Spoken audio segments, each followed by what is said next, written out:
Good afternoon, okay, everyone. So first of all, I would like to thank you for all to come for this presentation. Okay, it's actually a distinguished lecture by Professor Kumar Wickramasinghe.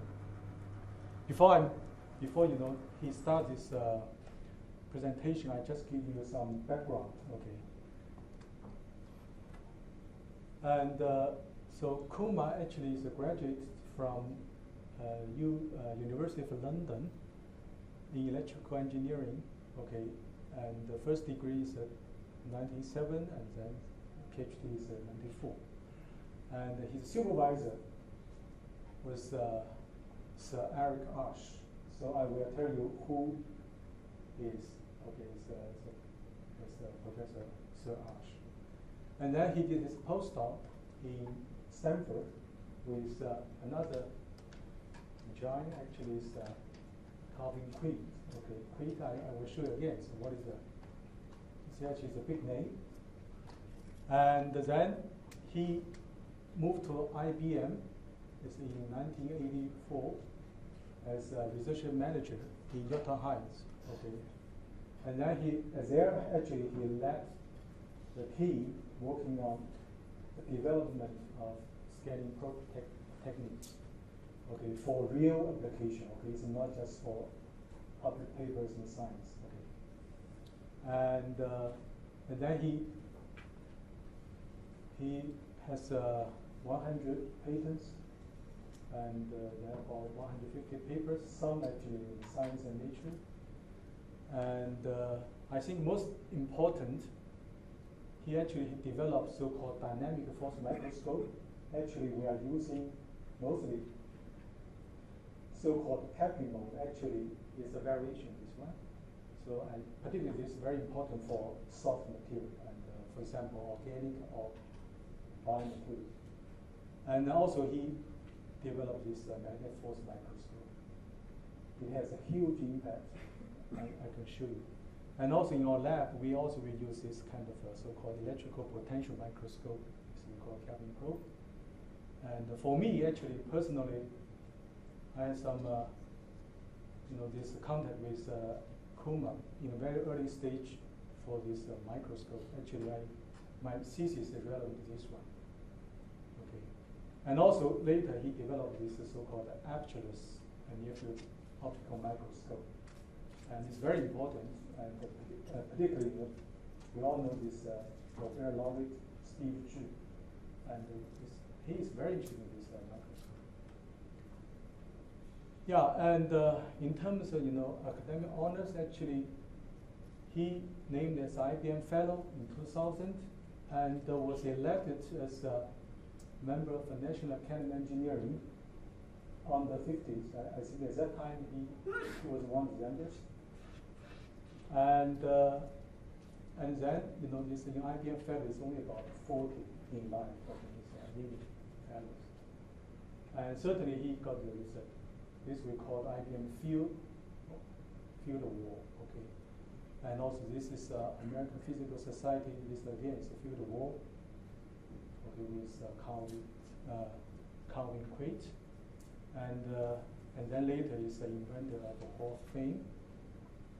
And he was the senior manager at IBM, but not in New York. It's actually in California. Okay, and actually the chief technological officer of science and technology. And he joined this UC Irvine in 2006. And he is elected as a fellow of National Academy of Inventors. Okay, this actually is a new academy with 17 Nobel laureates. Now, what is the impact? The impact of scanning probe microscope is huge. I just give you the flavor here. This is a Nobel Prize in 1986. Okay, and they're very short for their design scanning tiny microscope. If you check Science and Nature paper, over 100, based on this and also this one. Okay. And this in 1986, and also in 1986, the tribe developed a concept. I have to say it's a concept. It's not real. We all know this. Okay, I think Kumar shared this, this view with me. Okay, but anyway, this tribe got the big prize this last year's cup.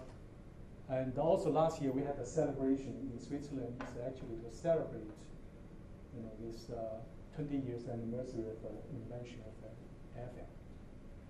And I list here actually this all relevant to Kumar's invention. Okay, magnetic force microscope. If you check in Google, it's 140,000.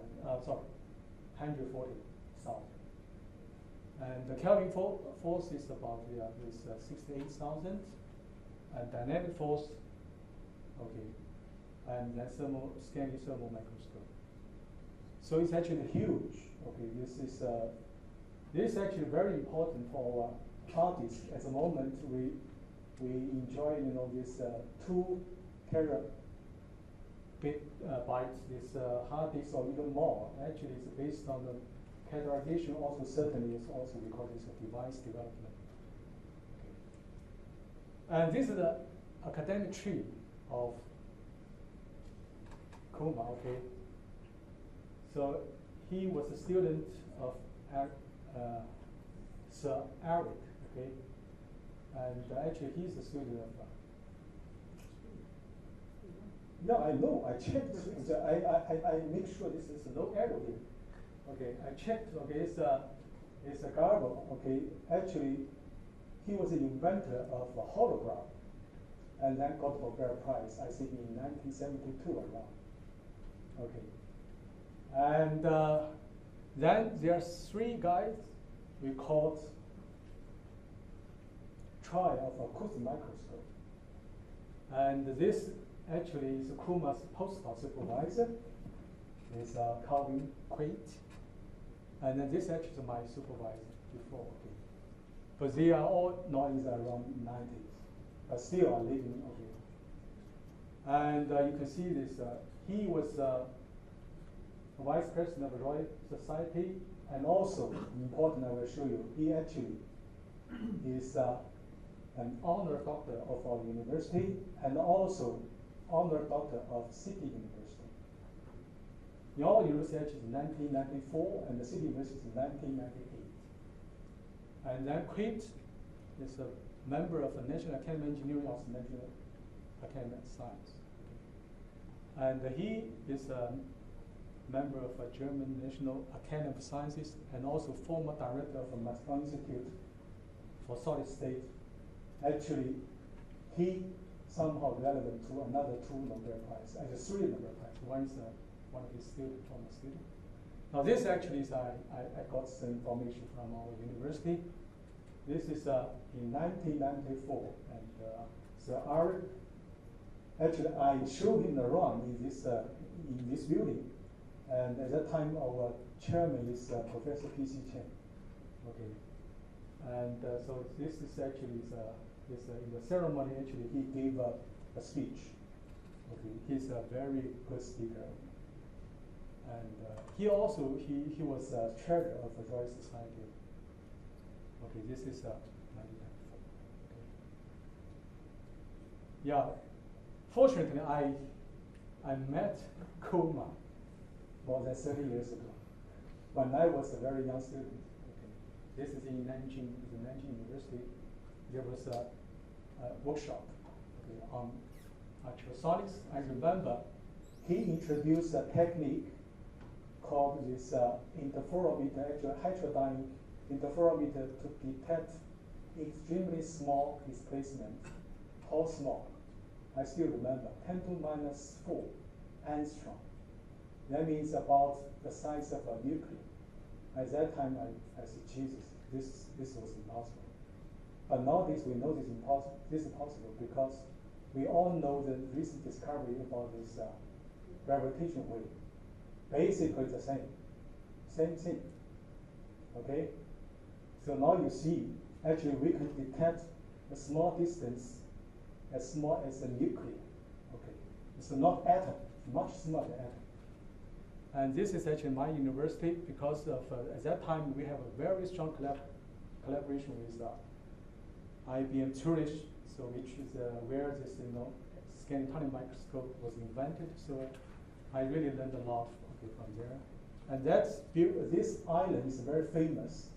Probably most of you do not know. This we call the Minor Island. Every year there is a so-called Lindau Nobel Prize Conference, or Nobel Laureate Conference. About 20 Nobel laureates will give this speech and so on. And the end ceremony is always there. Okay, it's a Lindau, we call it minor. Okay. So with that, I think I should leave the space for time for Kumar. Okay, so let's welcome it. All right. Yeah. Okay. Well, finally we got it all sorted out. Thank you, Janvin, for inviting me. It's a real honor and pleasure to come and make a presentation here on some of the work that I've been doing over the last several decades, and then ending up with some of the more current work I'm doing. So Janvin got it perfectly right. All that it was interesting to see that chart. I need a copy of that chart, by the way. The only one point is that Dennis Gabor was actually my PhD examiner as well. Because my PhD was on holography, using sound waves. So it's an interesting history. And so you see, we have the sons of all these very famous people. And maybe one day some of these sons will get a Nobel Prize. Who knows? We don't know.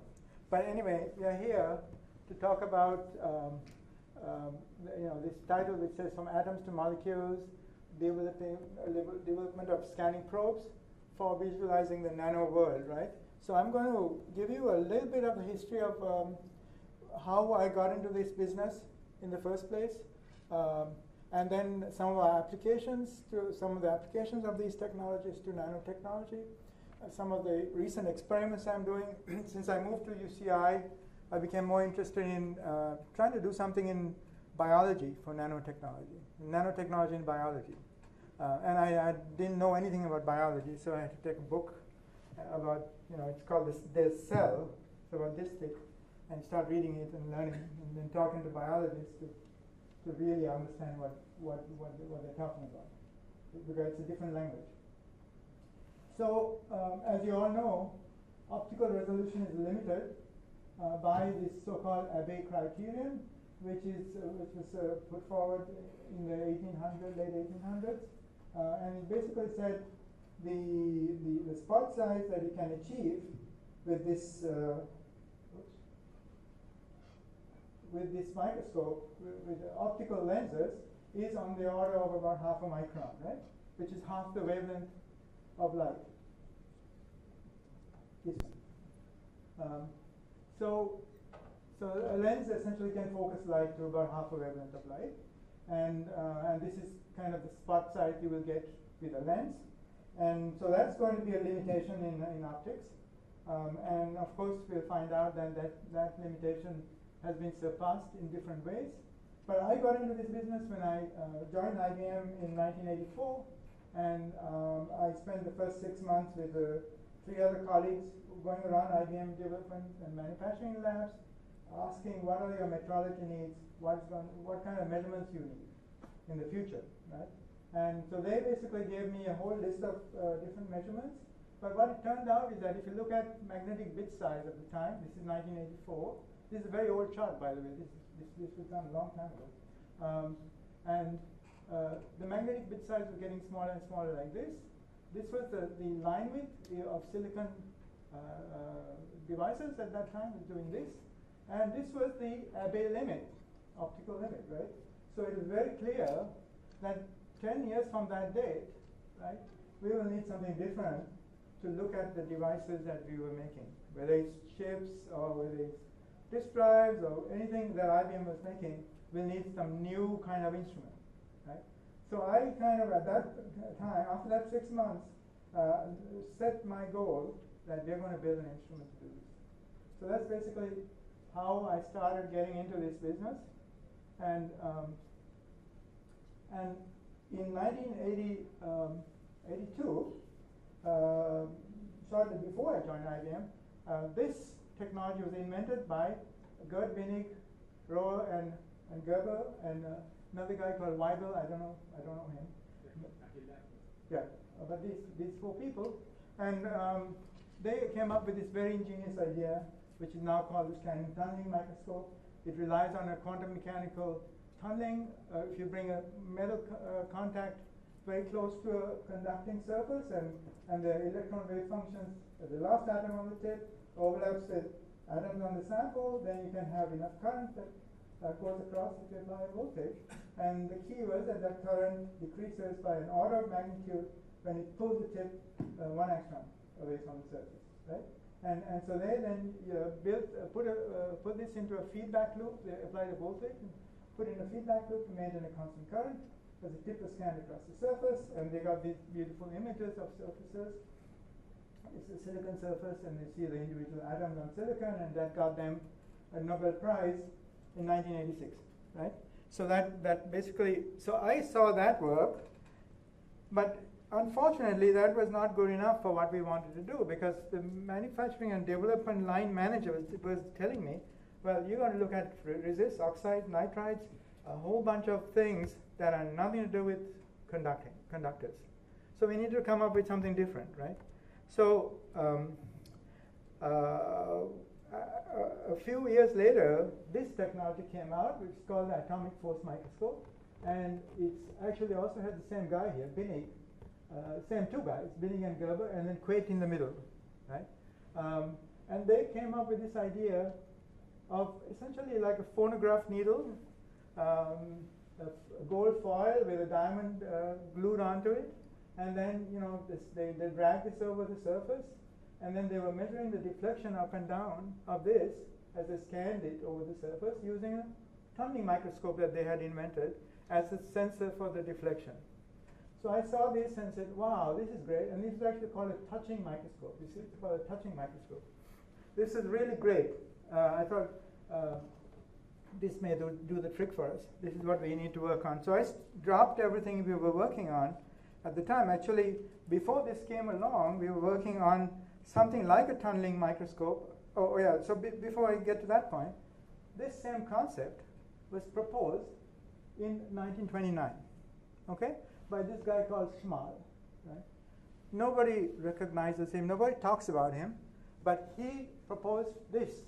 Now, this is very familiar to you, right? You got this cantilever here, you got a tip there, you got a sample here, you got some light shooting on here onto a mirror. It goes onto a photographic plate, and as you scan this guy here, then you have electronics at that time. So as you scan this thing here, this photographic plate scans in synchronism, and then it develops. You go and you go to a dark room, you develop it, and you get the profile. And that's an AFM, right? It's just a crude AFM, but it's an AFM, all right. Okay, this is not referred to by anybody in the literature. But before this came along, in 1985, Clayton Williams was my first employee in IBM. He joined, and I encouraged him to work on this project. It was basically based around the scanning tunneling microscope. I said, hey, instead of a tunneling, we want to look at insulators, so why don't we take a tip, make a thermometer at the end of it, heat the tip, make it hot or cold, doesn't matter, bring it close to a cold surface, and then try to see the cooling of that tip as it comes close to the surface. As it comes close to the surface, it cools down. If you take your finger and bring it close to a cube of ice, you start feeling it cold. It's cold, right? Same thing. So can we use this then to control the gap between here and here, just like a tunneling microscope, and then use piezo's, just like a tunneling microscope, to scan surfaces, but this time it will be insulators. Okay? So that was the idea, and we put this thing together, scanned surfaces, and indeed we could scan insulators and conductors, and so I was working on trying to improve this resolution. We achieved about 1,000 angstrom resolution, and we got down to 300 angstroms, and at that time it became harder and harder. And Clayton was telling me, look, we cannot do smaller than this. This is it. You can't push me more than that. So then, fortunately, came this AFM. So I looked at the AFM and said, look, we need to stop all this stuff and start working on the AFM.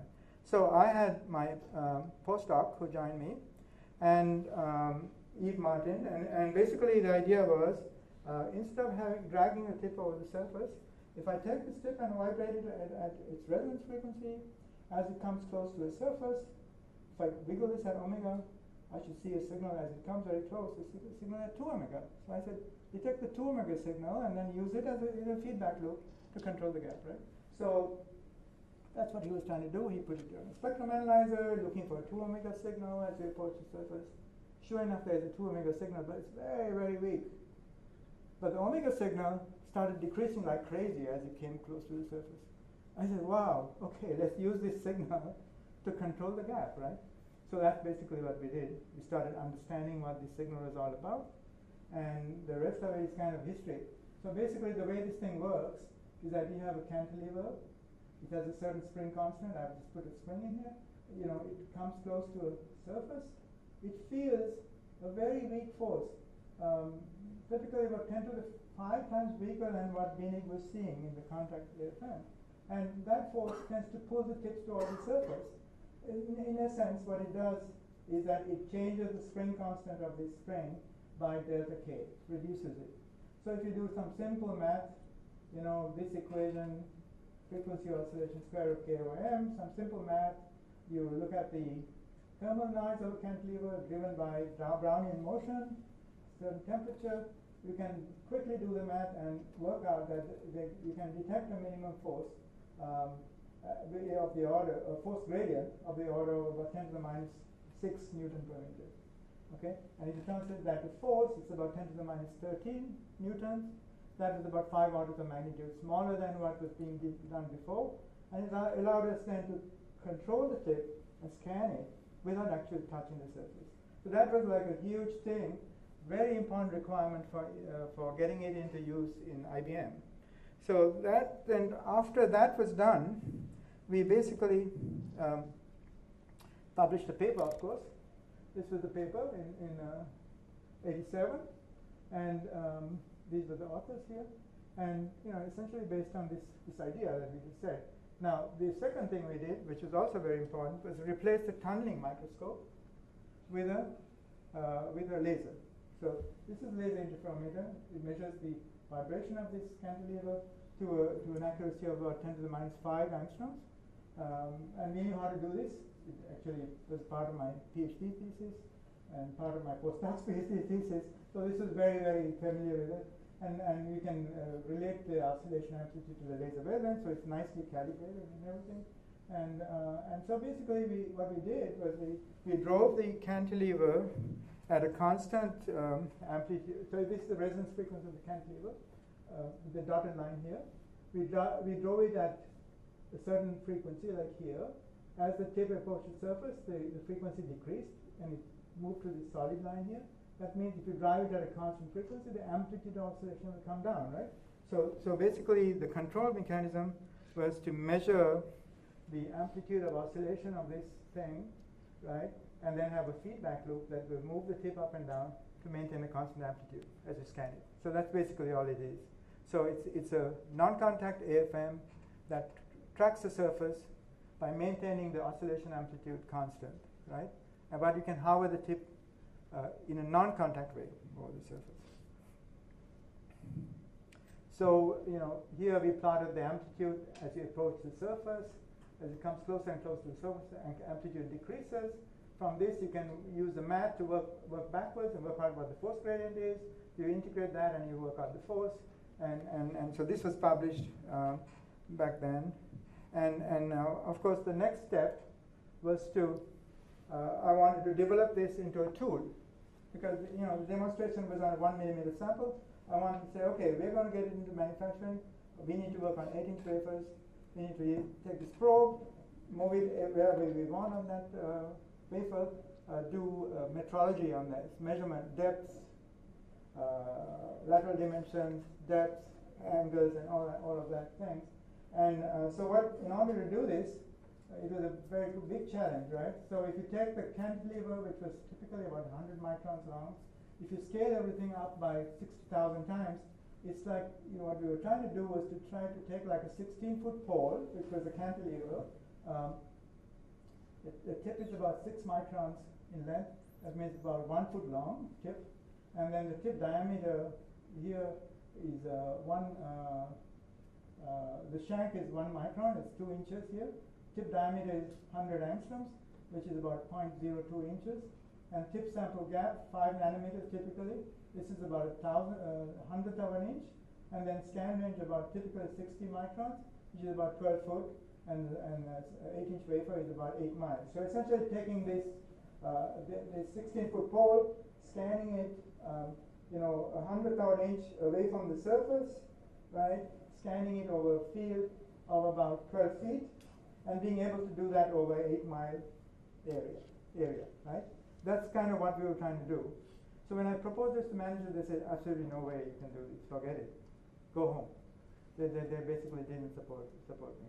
And I had to, my manager, go to corporate, get some funding. So we did all that, and basically we went and developed this tool, this thing here, which had basically everything, robot handling of wafers. It's fully automated to go and do this metrology on a non-contact way. So it actually got into all of the IBM manufacturing and development sites, and it started paying off for IBM big time. And then we did a lot of development. So we replaced these wire tips. These are all wire tips. We went to IBM Sindelfingen, asked them to make all silicon tips, and they did that, all silicon tips. We had this laser thing. We had all kinds of other automation in there, which then got spun off through 2 companies. One is Eco, and the other is Digital Instruments. So that's kind of the story. And then once we did that, we realized that this was a very sensitive force detector. We were able to do many different things. So we could measure dopant profiles in semiconductors using this. If we apply a voltage between the tip and the sample, as you scan through across this, you could see changes in the force due to the changes in the polarizability of the sample under the tip, right? So we can actually scan this and measure like the capacitance between the tip and sample will change depending on the dopant densities, and we can actually measure those changes. And this is the change on the surface of the capacitor as you go into the semiconductor. It basically goes more towards the background level. So we demonstrated that we can see dopant profiles. We demonstrated, as Jian Bin was saying, we could detect the work functions on surfaces. It's called a Kelvin probe force microscope. It essentially measures the tiny little fields between the tip and the sample. When you connect the tip and sample together, they have different work functions. There's flow of charge to kind of equalize the Fermi levels, and then there's a little field, voltage between the tip and the sample. We can measure that using some nice tricks. And in this paper with my postdoc, Martin Arnenmacher, we were able to demonstrate very clearly that we could see these work function differences, right? And again, the resolution was not very impressive at the time, but we actually proved that we can do something important with it. The next thing, we took the AFM probe. We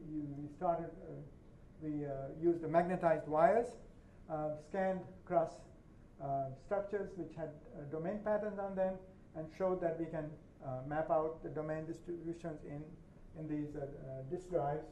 This is a typical disk drive, and these are the bits on a disk drive, and you can actually physically go and map it. So this was the first time actually that you could directly map the magnetic properties of a surface without actually destroying it. So if you take a disk, before this was around, they would take a disk, you had to polish it down and very thin, and then shoot electrons through it, and look at the deflection of electrons due to the magnetic field. Then go backwards and figure out what the magnetic field was, right? Here they were able to actually go in there and directly map it out. You say, okay, this is what I'm writing on my disk. And why is that important? Because that essentially drives the development of the disk drive business. The disks the material that you're using, the head, the fields coming out of the head, all those things need to be measured. And so this is the way they measure it. Today, all your disk drives are measured using these things. So now let's talk about some of the applications. So one of the first application was surface profiling. So we can go in with these probes now. We can, this was at that time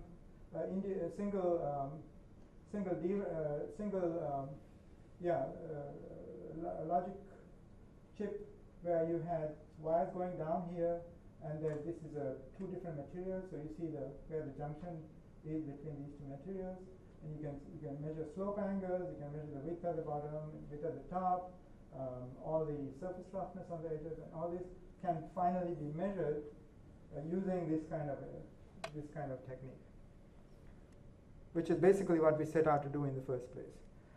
In parallel with our work, Paul Hansma at UC Santa Barbara developed a contact mode AFM with a laser sensor, and he was very focused on biology, so he applied it to biology. And so today, these are kind of the best images you can take. This came from my colleagues in Asylum. This is called a Cypher AFM, and they can actually scan a surface, a membrane surface, and this is a bacterial rhodopsin image with a Cypher AFM, and these are individual molecules on the surface, so you can clearly image those under liquids very well. So in biology, and they're claiming a resolution of 6 angstroms here. So in biology, this is very important. And again, in biology, they can actually image. And now in real time, you can see a protein attached to a DNA, and you can see proteins move along a DNA and replicate DNA and so on. So this is kind of where it's gone since we worked on it. And the magnetic force microscope, as I said, is used all the time now to look at the limits of recording, right? So this is, as you scale things down and you go to higher and higher densities, these domain patterns get a bit fuzzy, and they want to be able to see how far you can push it, right, in terms of the density of recording. Because now we're going to more, the head is coming close and close to the surface, and they're doing all kinds of fancy things to increase density, and so they need it very much. Another application area of magnetic force microscopy is to look at vortex lines in superconductors. This is a high TC superconductor, and they can use a magnetic force microscope, scan across it, and see individual vortices in a superconductor, right? And Kelvin probe microscope has evolved a lot. So it can be used to image charge state of a single atom. So this is an uncharged atom. This is a charged atom. You can see a change in the frequency shift, right, when you charge it and you don't charge it at the single atom level. And you can also go in and map the bonds in a molecule, right? So these are the bonds mapped through these changes in the surface potential. Measured with a Kelvin probe force microscope. So the basic principle hasn't changed a whole lot, but the resolution has improved a lot. These are some other examples, again showing, and these papers tend to get published in Science because they're beautiful images. They like beautiful images. Scanning thermal microscope, we demonstrated that we can measure really small. If you scan, with a thermometer, you can essentially scan with one channel. You can measure topography, and another channel you can measure temperature change. This is a piece of particles sitting on a heated substrate, and this is the same image showing a decrease in temperature as you scan across where the particle is. We scaled this to the atomic level back in 1990s. This is a molybdenum disulfide sample where you can actually see a change in the thermoelectric signal going from molybdenum to sulfur, right? So you can actually drive these thermal measurements all the way down to the atomic level. And the thermal microscope has also been used to measure, do what they call transient mechanical measurements and differential thermal analysis. So as you heat polymer material, for example, at a certain temperature it goes to a glass transition, and you can actually see that the change in thermal conductivity between these two cases, and you can also see it here as a transient mechanical effect.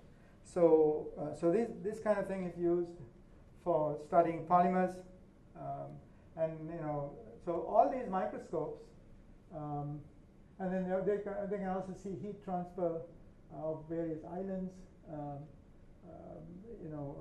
on thin films, and the so again, this is a topography, and this is the thermal signal that they can measure. So in technology, it's important to use to be able to study the heat dissipation in a transistor. So as you scale things down and make smaller and smaller circuits, heat dissipation becomes important. And so this is the heat dissipation in the drain region of a FET, and so they can map these things and then design their devices to try to reduce the effects of heating. In IBM, I and some colleagues, Hendrik Hammond, showed that you can use a tip to locally write data on a phase change medium. These are chalcogenides, and we showed that we can actually have extremely high density recording using the heating from a tip to actually change the phase of a material. Turns out that this started with this one simple experiment, but now it turns out we have like 100 people in IBM trying to make this into a chip for non-volatile storage. Because what's important here is that you can write data very fast with this thing, and you can also read out very fast. So typically the write speeds are about a nanosecond, and the access time can be also very fast, right? So the disk drive access time is millisecond. This is at least more than 1,000 times faster. So if you can do this, it will actually change the paradigm of computing completely. So there's a big push to do this. So if you go to basic wave optics, then I talked about all kinds of things. Now we go to optics, and optics goes back to this guy here, Christian Huygens, a Dutch physicist, who basically said, thought about light scattering from surfaces and so on, and then we heard about the wavelength limitation in resolution, the Abbe limit, which is this, and to the fact that the aperture basically the lens limits your resolution to about half a micron, and but to overcome this, a near field microscope was proposed by Betzig and colleagues.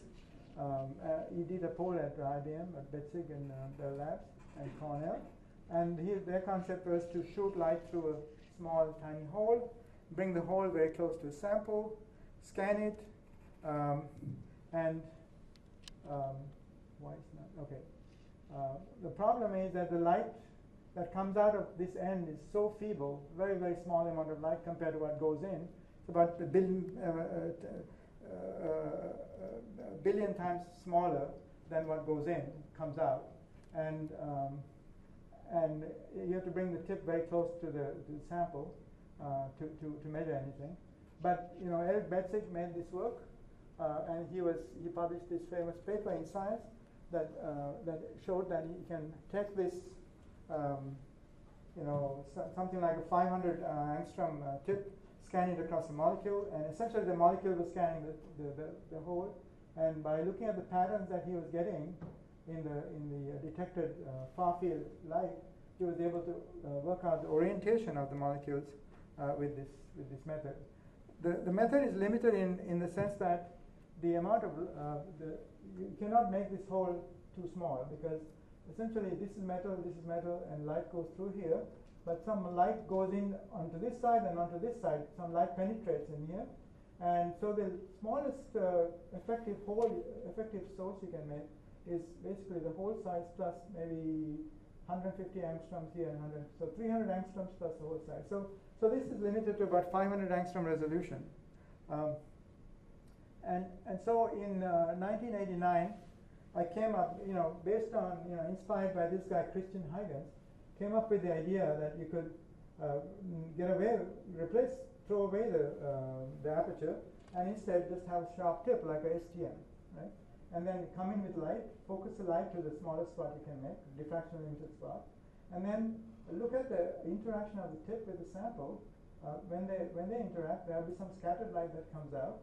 You detect that, you mix it, interfere it with a portion of the incident light here in an interferometer, and you detect the tiny amount of light that's coming out here in the interferometer. Okay. There's still one problem is that you shoot light here. It's like a half a micron spot. A lot of light is coming from the sample, also goes back in here, and you need to discriminate this tiny signal due to the interaction of the tip with the sample from this huge signal coming from scattering from the shank of the tip and from the sample itself. So our approach was to vibrate the tip up and down at one frequency, vibrate the sample sideways at a different frequency, and look at the signal here at either some frequency or different frequency. So basically discriminate your signal from the background. That was the idea. And that worked. We published this paper in Science, showed that we can really show small features, which are typically about 20 angstroms in size. And we call this an apertureless microscope.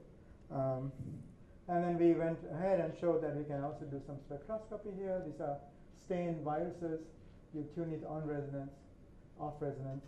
You see contrast, and then some molecular structures that we also were able to kind of show tuning on and off resonance, that we are seeing something going on. Then that was in 1995, and several years later, this paper was published, which is essentially took the same idea and made it work in the infrared by Fritz Kelvin and his colleagues. It was published in Nature, and they showed here, which was polystyrene and PMMA. You can tune. This is the topography on this side. This is the apertureless image on this side. You can tune on and off of a resonance of the molecule, and you can clearly see chemical contrast. Right? So that was the first time this was shown to provide bond contrast. Right? So now let's switch to the work that. How much time do I have? Okay. Now let's switch to the work I'm doing currently at IBM at UCI. So my drive was to take an AFM. AFM gets beautiful topography images. That's good, but how do you get chemical information, right? So the first step was the Kelvin probe. It gives you kind of chemical information because it gives you the work function, right? So work function is related to chemistry, but it's still not good enough. I mean, you cannot scan a molecule and say, okay, I've got benzene in here, or I got something else in there, right? So I was always driven by trying to figure out how to get there, and so we came up with this concept, which is called a photo-induced force microscope. So the idea is that if I have a molecule sitting here, right, and come in and shoot light onto this molecule, and so the molecule at some resonance it gets excited. The dipoles here oscillate at optical frequencies. This is a coated metal tip. So the molecule sees this mirror image over here, right? And when this dipole is pointing up, the yellow dipole is pointing down, and when the red molecule dipole is pointing down, the yellow molecule image is pointing up. So there is an attractive force all the time between the molecule and its mirror image. It sees its mirror image as an attractive force that tends to pull the two things together. So the tip gets pulled towards the molecule when you hit a resonance. Okay? So the idea is that now if I tune the wavelength that comes in, then at resonance I should see a change in the force. Off resonance it will go back up, right? So I should be able to get a spectrum using this approach. So indeed you can do that, right? So the first thing we showed is that Oops, I missed something here. That's not good.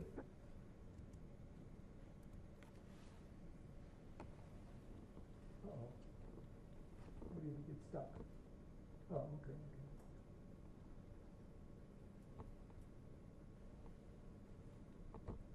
I don't know why that went there, but anyway. Yeah, so this is the concept. So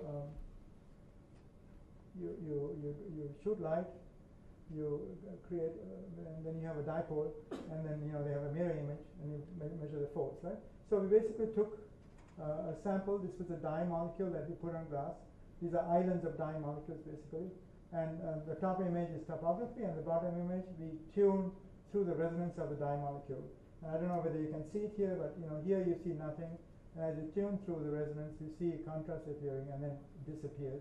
And then, if you sit at one of these islands, tune the wavelength, you're able to reproduce what you can measure from a lump of these molecules on a glass slide using a standard spectrometer. So we only had like 4 data points, but it showed that it worked, right?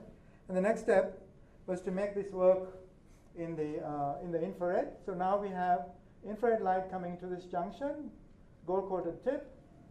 This laser can be tuned through most of the important resonances for molecules, and then you essentially measure the same thing. You measure the force, you measure the topography on one channel and the force on the other channel. Okay, and we do some tricks to improve the sensitivity of the microscope, but essentially you can end up by getting these spectra of molecules. This is a copolymer. If you sit here, you get one spectrum. If you sit here, you get another spectrum. And these are these copolymer images, the topography image, PMMA, you tune to PMMA, and you see this PMMA, and then this is PS, which is the other part of the copolymer. At 1492, you get it, the rest of it lights up. Put these two together, and you get this image. So basically, now you can get chemical contrast with very sharp. These black curves are the resonance peaks from the force image, and this is an FTIR image, much broader peaks in the FTIR. But here you see really sharp resonances in the infrared. So you can push this to the limit. So you can, here we see like 6 nanometer particles, polystyrene particles that are coated with a monolayer of molecules. And if you go and tune, so this is topography. You see these little dots-like things. If you tune it to the polystyrene, you essentially repeat the topography. If you tune it to the outer monolayer of on the outside of these shells, you start getting rings because it's just the outside that's resonant. And you put the two together, and you get this image. So basically, we are seeing single monolayer of molecules on a 6 nanometer spheres. We're using this technique, right? And we can also at every point get a spectrum. So if I scan this thing with wavelength, the left is topography and the right is the image at different wavelengths. I don't know whether you can see it, but different structures come up depending on the wavelength that you're choosing, right? So you can essentially do what they call hyperspectral imaging, where the contrast depends very much on the wavelength. Okay, and then we can see biological molecules with this. These are single molecules of collagen put on a substrate and tuned to the amide 1 band, which is the bond resonance that holds amino acids together. In UCI, I'm a part of the center. It's called the Center for Chemistry at the Space-Time Limit. They want to study catalysis at the single molecule level. And so essentially they've adapted this pump probe method with femtosecond pulses, with the delays and so on, to actually not just so to do the spectroscopy, but also to be able to have time resolved. So they can excite some kind of chemistry going on and come 5 femtoseconds later and measure what is happening. Okay, so this is very important. They want to study single molecules, but with a very short time time interval. So I don't know whether this is very visible, but they looked at this molecule. It's a zinc molecule. And then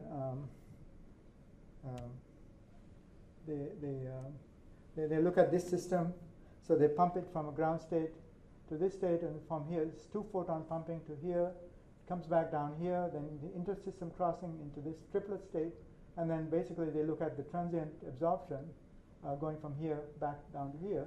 And so they compare the optical images. So this is basically time delay.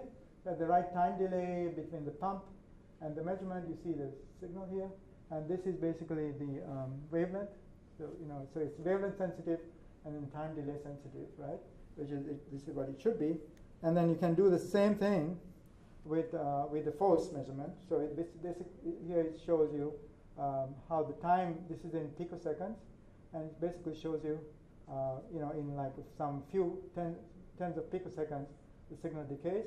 So if you're below that time interval, so this is topography of these zinc molecules, right? Here and here, the same. And here it's below on this side, on the left-hand side of this transition, and this is on the right-hand side of this transition, tuned to the right wavelength. So essentially, you can do time-resolved imaging with this now, and then the last thing is you can also do nonlinear. Using force, you can also measure not just a linear interaction, but you can also measure nonlinear interactions. And so we can look at some of these different vibrational modes as well using the nonlinear effect. So essentially, the concept is right here. So you basically you have two wavelengths of light, one at this wavelength and one at this wavelength. So the difference frequency corresponds to this energy level here, and so these if you drive the molecule with both lasers at the same time, then you can see a force response, which you can detect, and then you can tune one of these wavelengths, either this one or this one, and then get a Raman response. And so these are Raman images. This is topography of Kumar blue, I think, on the top, and here you tune to a Kumar blue resonance vibrational mode. You see clear images here, and then off resonance goes away, and then we can confirm this is true by tuning, measuring force as you tune it, and so you get a response with all these black dots, and the blue one is the standard Raman spectrometer measurement. we can look at organic materials with this as well. So this is a protein that we see spectra of. So this is all done on a very local scale. Okay, and the last part is that I've become interested in biology, and so we're doing live cell genomics, and basically it always comes back to the AFM. So what we've done is take an AFM tip, we modify it so that you make essentially a conducting region in the middle, insulating gap on the side, and then another conductor on the outside. This is polished so that the end is exposed, and then you drive it from the back over here. And so at the very end, you have a tapered coaxial line. When you apply AC field across here, you create a very strong field over here. And the idea is that you put this inside a cell. You first derivatize the end of the cell with short 25 base DNA strands with a known sequence that matches the messenger RNA in a cell, right? And then you insert this into a cell. You apply the voltage, and that creates a force. P dot grad E. It's just like the trapping force in optics, but this is at very low frequencies, and that tends to pull the molecules towards the end of the tip. Only the messenger RNA that's complementary to these guys will stick to this tip. Then you pull it out, you get this, you dissociate your messenger RNA, you convert it into DNA, then you count how many molecules you picked up. Very simple. It's like a fish hook. Go in there, pick it out, and measure what's going on, right? And this works. We can work with living cells. We build a platform that essentially does this. Oops, I'm sorry. So essentially what it does is it basically picks up the messenger RNA, applies a field, picks up the messenger RNA, then goes and deposits it in a little cuvette, and then we do all the chemistry and quantify it from there. So here is some examples of what we can do. This is these curves, basically just these transitions where it's changing tells you the concentration of molecules we picked up. The log of, essentially this is the log of the concentration on the x-axis. And so what it says is that we can pick up this GAPDH, which is a housekeeping gene. We can pick up HPRT, which is essentially about 10 molecules of that in a cell. We can detect that, HPRT. We can detect GAPDH, which has typically about 2,000 molecules in a cell. So we can go from 2000 to 10. And then here we show, breast cancer gene. So basically, this is a cell that has been transfected with a breast cancer gene. And clearly, it shows, expresses that gene. And here is a normal cell which has not been transfected with the breast cancer gene. And so you can clearly see the difference between a breast cancer gene expression and not. Why is this important? Well, because gene expression is very crucial, right? So these are genes. Each of these pairs are genes. We get one, the pink one, from the mother, and we get the blue one from the father. So we all have these pairs, right? And then we have these little patterns here, which are called methylation sites. These are external molecules that attach onto our genes, and they are essentially can switch off certain genes or switch on genes. There's like a light switch. And if these things are not present from both mother and from father, you can be in big trouble. So these people can have enlarged kidneys. This guy has something else coming out of his stomach. It's pretty nasty, right? So here we can actually go in there and measure what is the father's gene doing and what the mother's gene is doing from one cell. Okay, so that's why it's important. The other project we've been working on is to try to modify the genes in a cell. So we can take this thing. If I put, this is a nanopipette, this thing up here, and if I do this video, you will be able to see that it's extracting some material. Right? I'm applying a voltage and it's extracting this material into the pipette. And if I reverse the voltage, it can eject. Okay? It's about femtoliter of material, a very small amount that we can eject and extract. So in this example here, we have single cells, living cells, right? We can take a specific section of DNA, and we can go and inject it into directly into the nucleus of a living cell. And what that does is that DNA sequence gets incorporated into the nucleus, and it starts making whatever you ask it to make. In this case, it's making green fluorescent proteins, right? And then these cells are alive. So 2 days, 3 days, 4 days later, they're dividing. They're making daughter cells. They're very happy. So this is actually injecting and modifying a cell. Okay. So we can switch off a gene, for example. We can do things like that. And then the other thing we can do is that we can also extract like 1% of the material from the cytoplasm of a cell. So 1% doesn't kill the cell, it doesn't do much. I can then eject it onto a glass cover slide, and I can fluorescently label it with antibodies for different proteins. And I can then count how many molecules of different proteins the cell is making. So, whether it's GAPDH, whether it's breast cancer genes, whatever, what is it making at any given instant in time? I can give it drugs and then look at how it responds to drugs, right? So that's basically the power of this technique, because we're looking at really very living systems.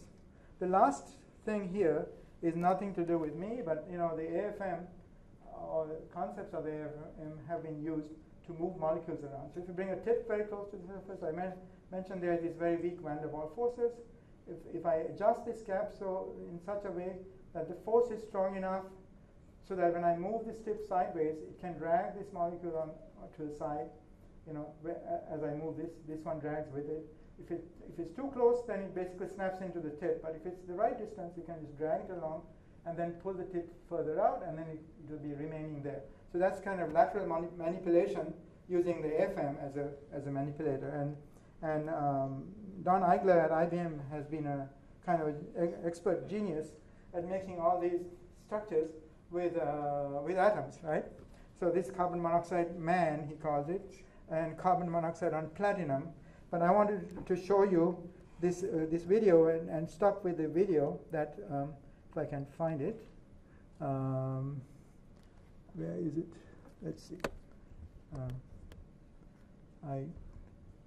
If I can do this. I copy this like that. There. Go here. Paste here. And then paste it here, right? You have to be an expert at doing this. And then press enter. Yes? Okay. And now you'll see this little movie because they have sometimes they have fun in the lab. So this is basically a fun movie.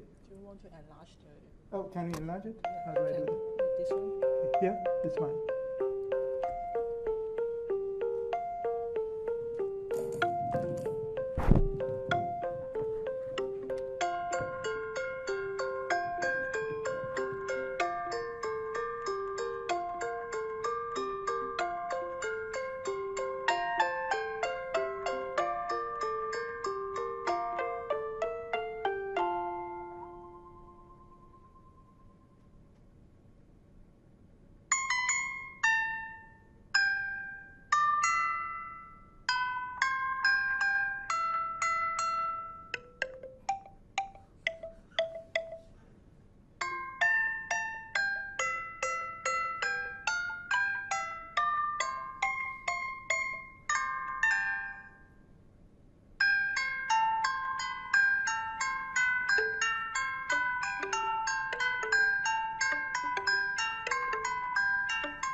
So these are all done with atoms.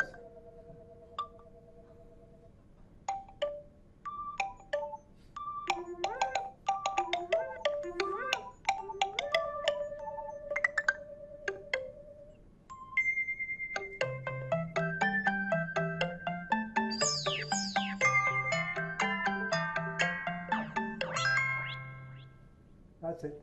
So that think is the IBM logo for, you know, try to invent new things. Think.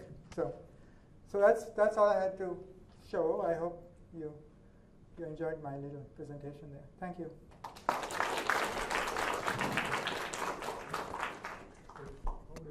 We still have some time. Okay. Professor Wickramasinghe would like to take some questions.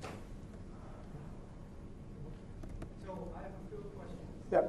In this movie, what are those atoms? Oh, I think they are xenon atoms or something. How would they fight the thermal fluctuations? How do they what? Fight Thermal thermal fluctuations. fluctuations. Oh, it's very cold. It's very Oh, yeah. So This is when very you cold. do your experiments, do you have to worry about temperature? For me, so most of my experiments, fortunately, have been done at room temperature. That last photo-induced post-work, I'm trying to get it to go at low temperatures.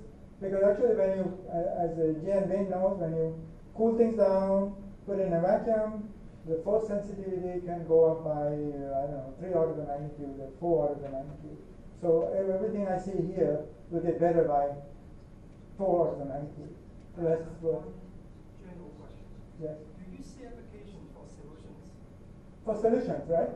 Yeah, absolutely. Yeah. So we want to start looking at these infrared things under physiological conditions. Absolutely. Yeah. Okay. So any more questions? Thank you for the fascinating talk.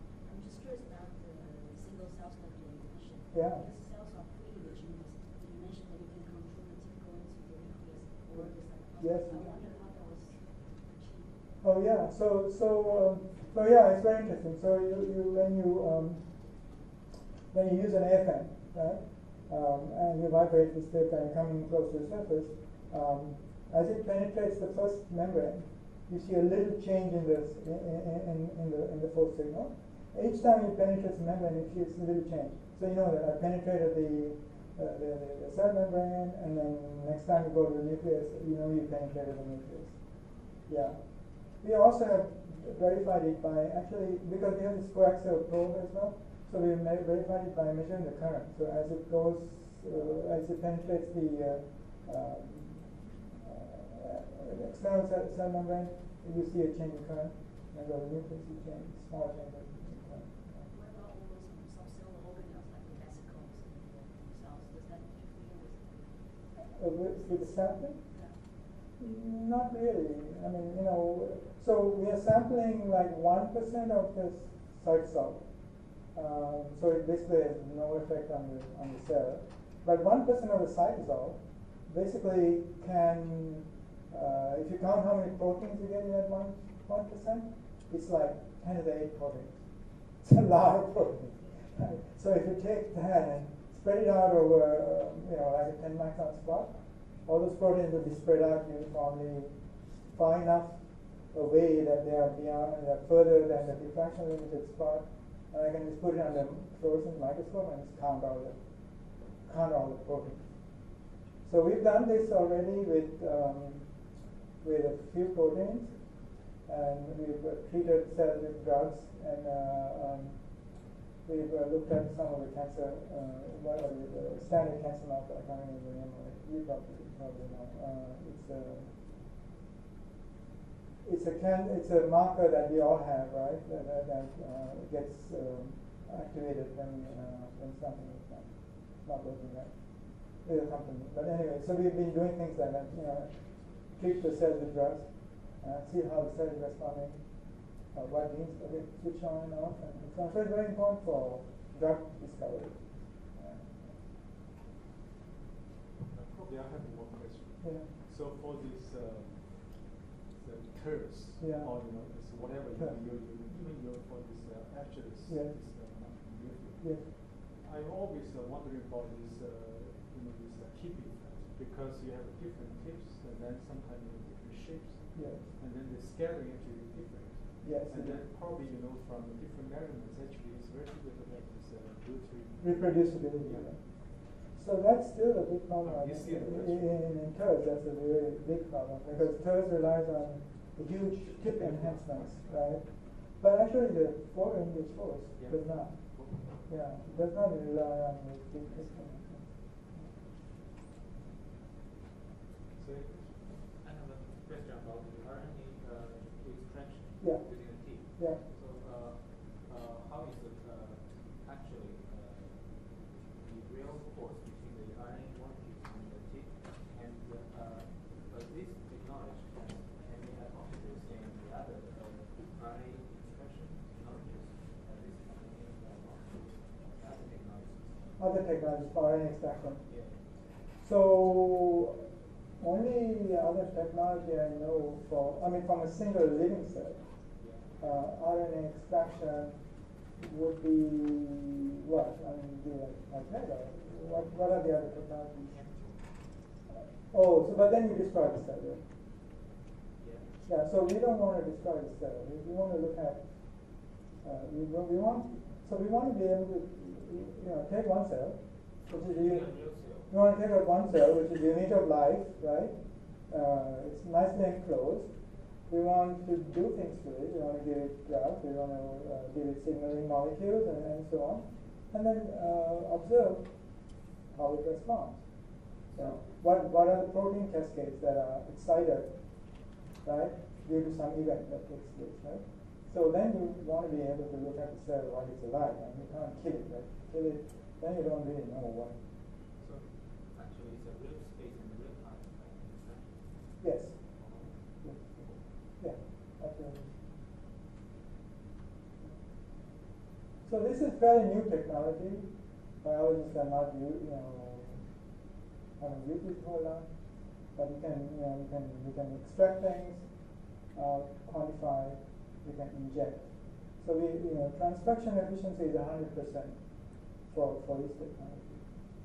Whereas most of the transfection people do is, as you probably know, it's through viruses and through other vectors that then get incorporated by a cell and then get incorporated into the genetic code, right? Here we go right into the nucleus and then deliver it right there. We deliver the message right where it should go.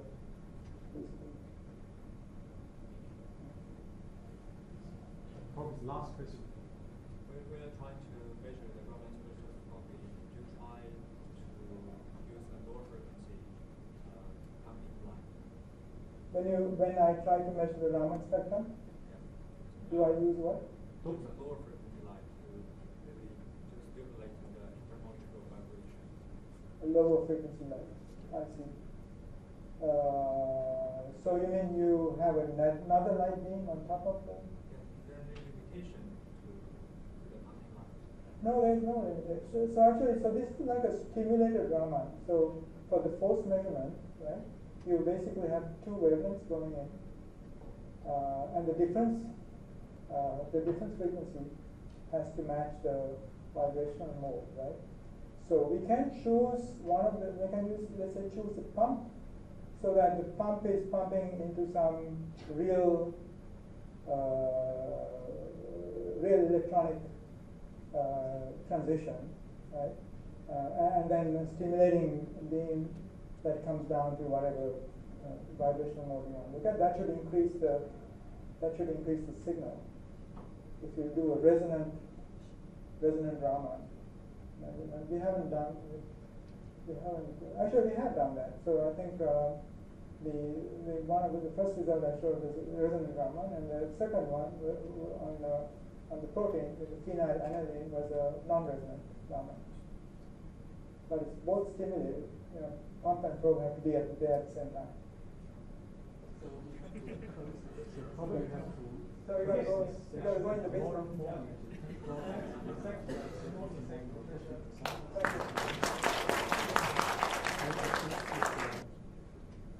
This storm signal number 8 is going to. It's coming? Yeah, it's coming.